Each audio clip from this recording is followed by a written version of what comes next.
Bienvenue sur Africa 24 dans cette nouvelle édition du 12-15 au sommaire de l'actualité. Le candidat du Front commun pour le Congo, Emmanuel Ramazani Shadary, a finalement présenté son programme de société ce lundi. Un programme chiffré à 86 milliards de dollars sur 5 ans. Il promet notamment de renforcer l'autorité de l'État. Au Cameroun, la décentralisation est un défi majeur pour les autorités.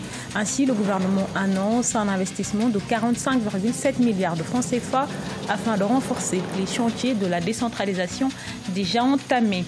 Et puis, 92 cliniques médicales sont fermées par la mission de contrôle des établissements sanitaires au Tchad.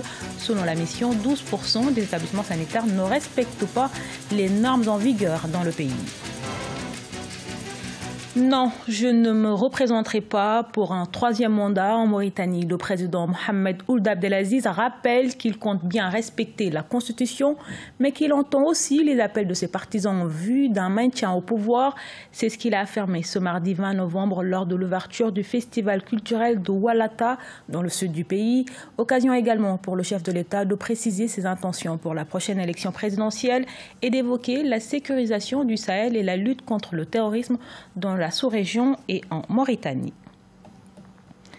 À quelques jours du début de la campagne électorale en République démocratique du Congo, Emmanuel Ramazani Shadary, le candidat de la majorité présidentielle, a présenté son programme de société. C'était ce lundi 19 novembre à Kinshasa, la capitale, basé sur 4 axes, dont la restauration de l'autorité de l'État et l'amélioration de la gouvernance publique. Ce projet est chiffré à environ 86 milliards de dollars pour une période de 5 ans. Les précisions de notre correspondant Jacques Mboka. Gagner le pari du développement et de la dignité du Congolais, c'est le projet des sociétés d'Emmanuel Ramazani Shadary, dont la candidature est soutenue par le Front commun pour le Congo. Basé sur 4 axes, avec comme priorité la restauration de l'autorité de l'État, le dauphin du président Joseph Kabila a présenté son programme ce lundi 19 novembre à Kinshasa. Ces axes fixent le cadre pour cheminer de manière adéquate vers l'émergence 2020, puis vers les statuts de pays développés 2030. 86 milliards de dollars pour 5 ans, c'est le budget que propose Emmanuel Ramazani Shadary. Un budget 3 fois plus que celui du dernier mandat du président Joseph Kabila.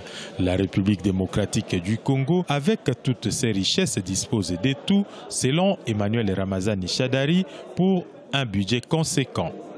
Le vrai défi qui se dresse devant nous n'est pas celui de l'inexistence des ressources financières, mais plutôt, le défi c'est plutôt celui de notre capacité à créer des richesses, à les mobiliser et à les protéger contre les coulages.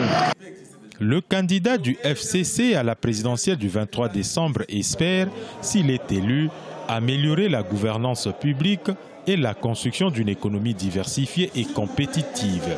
Dans un pays où les chômages bas sont pleins, il promet d'ici 2020 la création de 100 000 emplois. Ce programme sera présenté tout au long de la campagne électorale qui débute le 22 novembre. Au Togo, le président de l'Assemblée nationale, Drama Dramani, reste dans la course pour les élections législatives du 20 décembre prochain. Sa retraite annoncée n'aurait pas été validée par son parti, l'Union pour la République au pouvoir. L'actuel Premier ministre Komi Selom Klassou et d'autres parlementaires figurent aussi sur la liste de l'UNIR. À noter que la réception des candidatures par la Commission nationale indépendante pour les élections législatives du 20 décembre a pris fin ce lundi 19 novembre 2018. 45,7 milliards de francs CFA, c'est le montant prévu par le gouvernement camerounais afin de renforcer les chantiers de la décentralisation en 2019. Un budget bien en hausse comparé à celui de 2018 qui était de 11,4 milliards de francs CFA. L'objectif est donc offrir une grande autonomisation des collectivités territoriales décentralisées. Les précisions de Marcel Farba-Maroun. Conformément à ses grandes priorités durant les 7 prochaines années, le gouvernement camerounais a annoncé que 45,7 milliards de francs CFA seront destinés au chantier de la décentralisation dans le pays en 2019. Une somme qui constitue une hausse de plus de 34 milliards de francs CFA, puisqu'en 2018, 11,4 milliards de francs CFA ont été consacrés au projet dans le même domaine.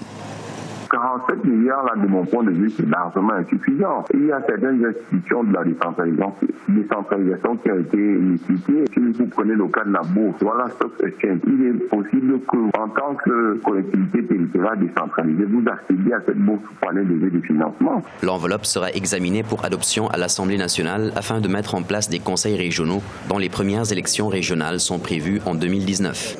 Décentraliser veut dire partir de Yaoundé pour l'extrême nord, par exemple, partir de Yaoundé pour l'extrême sud, par exemple, partir de Yaoundé pour Moundéba. Or, la décentralisation en termes de ministère, c'est resté simplement là-bas. Donc, à mon sens, le gouvernement, en donnant assez de moyens au ministère de la décentralisation et du développement local pour l'exercice 2019, c'est une façon d'affirmer sa volonté de ne pas laisser encore la décentralisation rester simplement au niveau de la déclamation. Et il faut passer dans le discours à l'acte.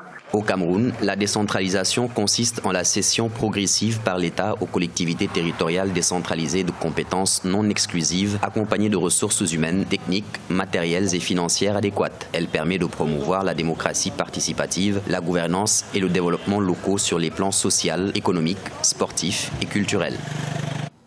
Le 19 novembre 2018, une date historique pour la République du Congo. C'est le jour du lancement dans le pays de la première révolution scientifique et industrielle de l'Afrique.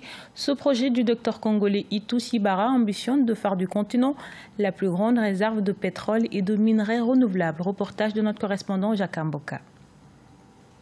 La première révolution industrielle de l'Afrique, du Congo, a été lancée par son promoteur ce lundi 19 novembre 2018. Axée sur l'environnement, celle-ci vise à lutter contre le réchauffement climatique par la substitution des énergies fossiles en énergies renouvelables grâce à la physique-chimie et la biologie à Magnon. Nous sommes capables de créer toutes les énergies qui sont non polluantes.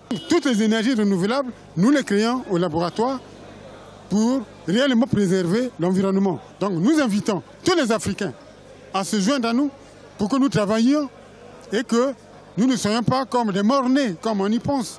Les travaux du docteur Itou Sibara posent la problématique de l'impact des ressources naturelles sur l'environnement dont les plus polluantes sont utilisées à 85% contre 15% seulement pour les énergies renouvelables. L'intérêt de cette révolution est aussi de placer le Congo et l'Afrique au premier plan des producteurs d'énergie renouvelable. Mais les experts attendent les effets de ces découvertes sur la société. Une révolution, c'est quelque chose qui se constate après les transformations que les éléments révolutionnaires, par exemple des découvertes comme celle-là, apportent au niveau de la société.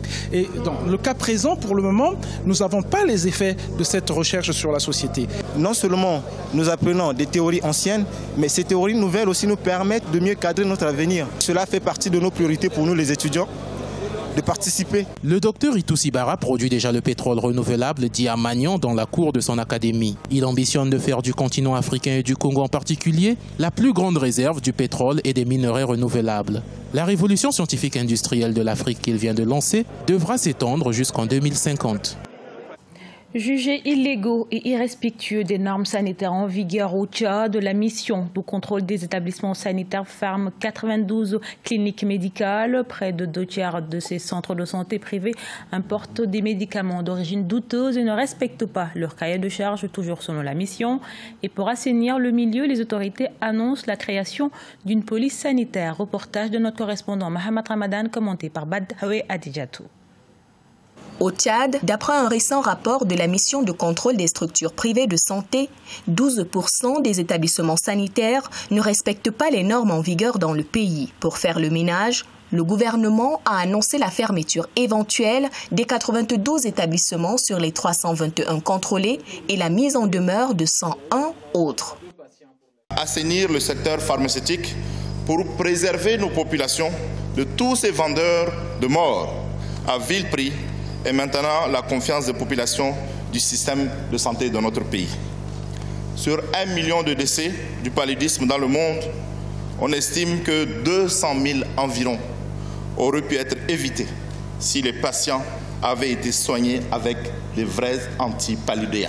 Selon le rapport, certains établissements de soins de santé disposent des dépôts pharmaceutiques dont les médicaments sont d'origine douteuse et pratiquent de manière disparate les tarifs des actes médicaux. Les locaux des cabinets de soins sont généralement insalubres et la gestion des déchets médicaux se fait sans aucun respect des normes. Je ne peux pas me hasarder, mais je vois quand même des médicaments de la Chine, de l'Inde qui sont là, qui pullulent le marché parallèle. Et donc maintenant, c'est une lutte qui concerne toute la population tchadienne.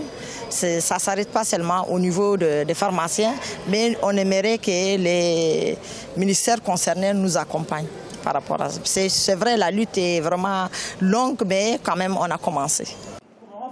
Sont concernés par la mission du contrôle les cliniques, les cabinets médicaux et des soins, les pharmacies, les dépôts pharmaceutiques et les laboratoires d'analyse privés. Par ailleurs, les autorités de la santé publique ont annoncé la création d'une police sanitaire pour assurer le suivi des structures de santé privées. Ce journal a été réalisé par l'ensemble de la rédaction. Merci pour votre fidélité. À retrouver dans un instant une nouvelle édition de l'actualité sur Africa 24.